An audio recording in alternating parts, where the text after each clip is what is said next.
Welcome to Crystal Clear English Podcast. Learn English the crystal clear way. Great to be here. Today, we're doing a deep dive into something pretty fundamental for English learners. That question, right? How do I stop translating everything in my head? Exactly. It's such a common hurdle. You feel like you have to filter everything through your first language. And, well, it really holds people back from sounding natural, from feeling comfortable. So our mission today is to unpack that. We've been looking into this, finding practical ways, real techniques you can use. Yeah, things to help you move past that translating step and actually start thinking in English. Which is crucial for fluency, isn't it? Absolutely. It's about getting that automaticity. Okay, so let's dig in. Why is translating in your head? Well, why is it so inefficient? What's the problem? I think the most obvious thing, the one everyone feels, is just how much it slows you down. Right, in a conversation especially. Yeah, think about it. You hear English, you translate to understand. You think of a reply in your language, translate that back to English. Phew.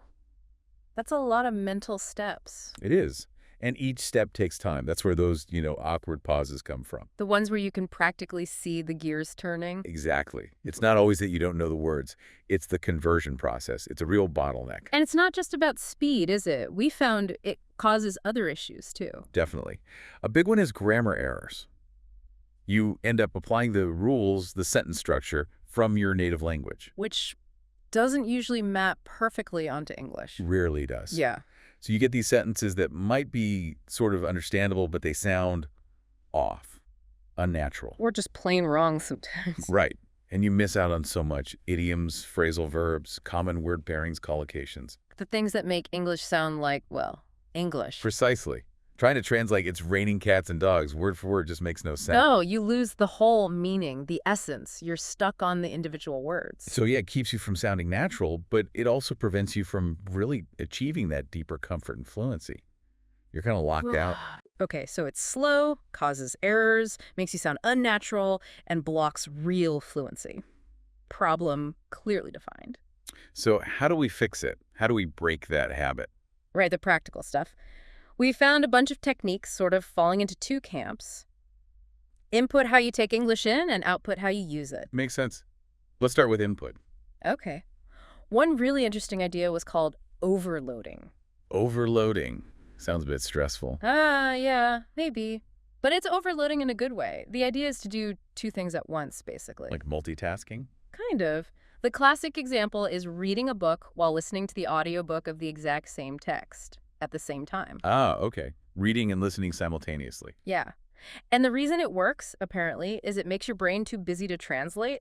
How so? Well, you're trying to follow the words on the page and match them with the sound coming into your ears, keeping pace with the audio. Right, you have to focus hard just to keep up.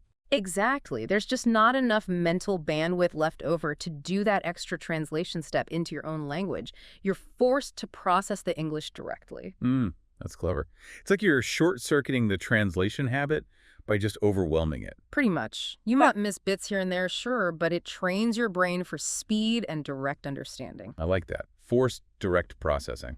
Building on that, there's also long listening or getting oversaturated with English. So just listening to loads of English. Basically, yeah. Podcasts, audiobooks, TV shows, listening for extended periods, like an hour or more at a time, consistently. And what happens? The idea is your brain actually gets tired of translating. It's a lot of effort. Right, that constant conversion takes energy. So eventually, if the material is around your level, your brain might just stop. It starts understanding automatically, bypassing the translation. That moment. Exactly. There was a story about someone watching a French show, not trying hard, and suddenly realizing they'd understood the last 10 minutes without consciously translating at all. That's the goal, isn't it? When it just starts to click. So making time for longer listening sessions seems really key. Both of these point to the bigger idea of massive input, Right. Just getting tons of exposure. Yeah, reading books, watching videos, listening to podcasts, news, just immersing yourself. And the thinking is,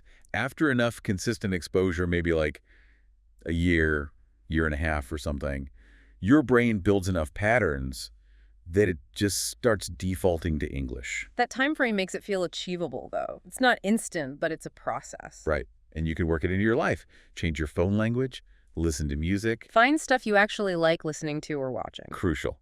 And related to trying to watch without subtitles, or at least without subtitles in your native language. Ooh, that's a tough one for many people. It is, but it forces you to rely on context, visuals, tone of voice. Instead of just reading the translation. Exactly. You're training yourself to get meaning from the English environment itself, building that resilience.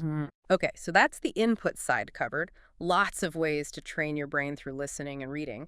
What about actively using English?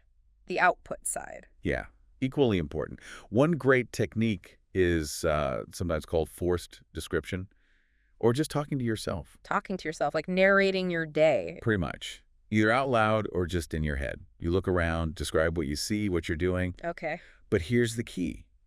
You only use the English words and phrases you already know.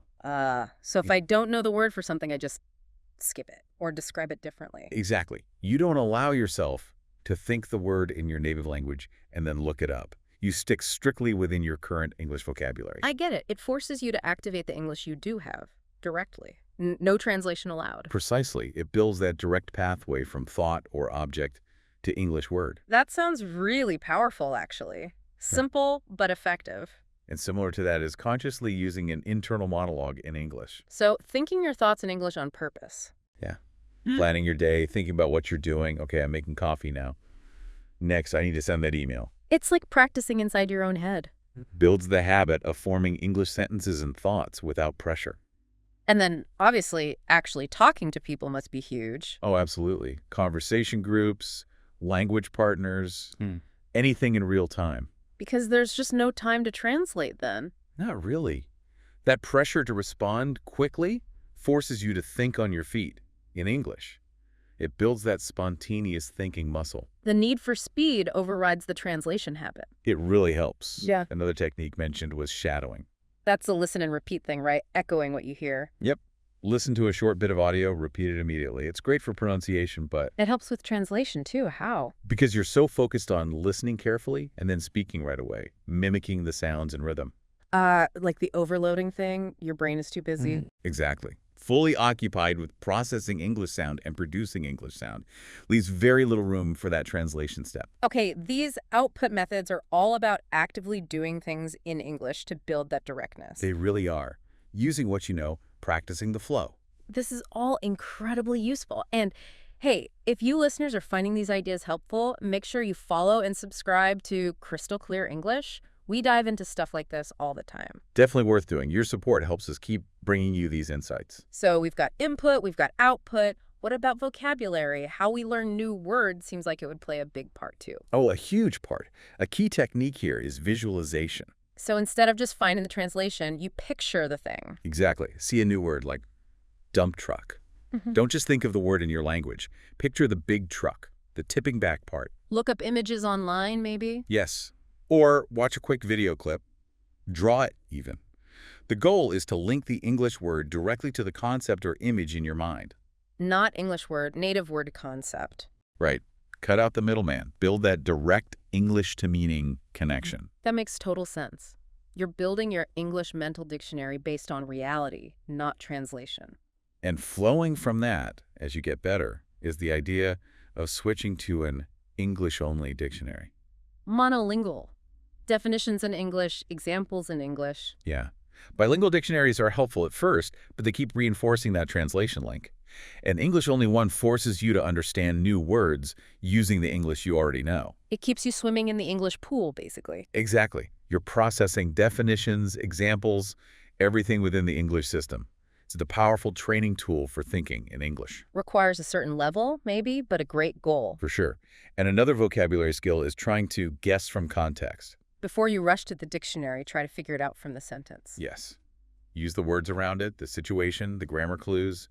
Make an educated guess first. Then check if you need to. How does that help stop translation? It connects the word to its use in English in a real sentence. You're not just learning an isolated word in its translation. You're learning how it functions, what it means in context.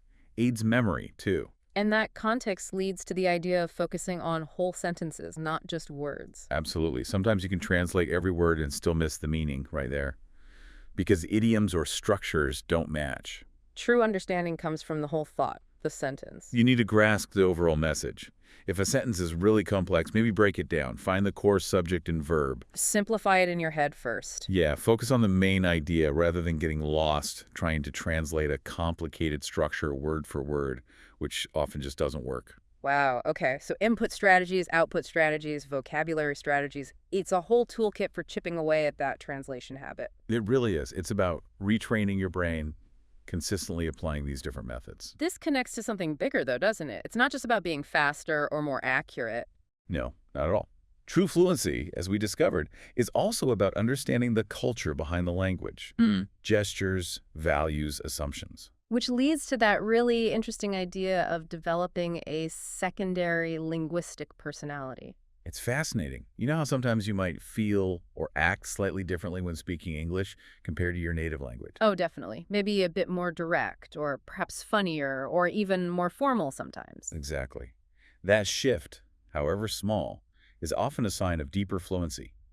It means you're not just swapping words, you're internalizing the way English works, its rhythm, its cultural feel. You're thinking within its world, so your personality adapts slightly to fit. Kind of, yeah. You start understanding the nuances, the things that aren't explicitly taught, how politeness works, what's considered funny. It shows you're really getting inside the language. So fluency isn't just words and grammar, it's cultural understanding, too. And embodying that, even a little, makes your communication so much more effective, more authentic. Developing that second self is a big step. And it must boost your confidence massively. Absolutely. Yeah. And beyond confidence, it genuinely gives you a new way to see things, a different perspective shaped by the language itself. Language shaping thought. That's a deep topic in itself. It is. Engaging deeply with another language really does broaden your horizons, introduces you to different ways of structuring ideas and seeing the world. It's transformative. Far more than just a communication tool. Definitely. Okay, so as we start to wrap this up, what are the key takeaways for someone listening who really wants to break free from translating? I'd say, first off, patience. Be kind to yourself. This takes time and consistent effort. It's retraining a deep habit. Right. Don't expect overnight miracles. Yeah. Don't fear mistakes. Exactly. Focus on communication, on getting your message across. Fluency over perfection, especially at first. Mistakes are part of learning. And practice every day, right? Even just a little bit. Consistency is crucial. 10 minutes of that internal monologue or describing your room, it adds up. Remember, translation can be useful initially, but actively try to rely on it less and less. Push yourself. Trust the process. If you consistently use these input and output techniques, your brain will start to make that direct connection. And balance is key too. Input and output. Yes, you need to understand, but you also need to practice producing the language spontaneously. Both are essential for true fluency. This has been incredibly practical. Breaking the translation habit feels much more achievable with these concrete steps. It really is possible, and it unlocks such a better experience with the language. More confidence, more comfort. Absolutely. Well, thank you for listening to the Crystal Clear English podcast. If you found this valuable, please hit that follow or subscribe button wherever you're listening. It helps others find us and ensures you won't miss our next deep dive. And as a final thought to leave you with, something that really captures what we've been talking about, Remember, learning another language is like becoming another person.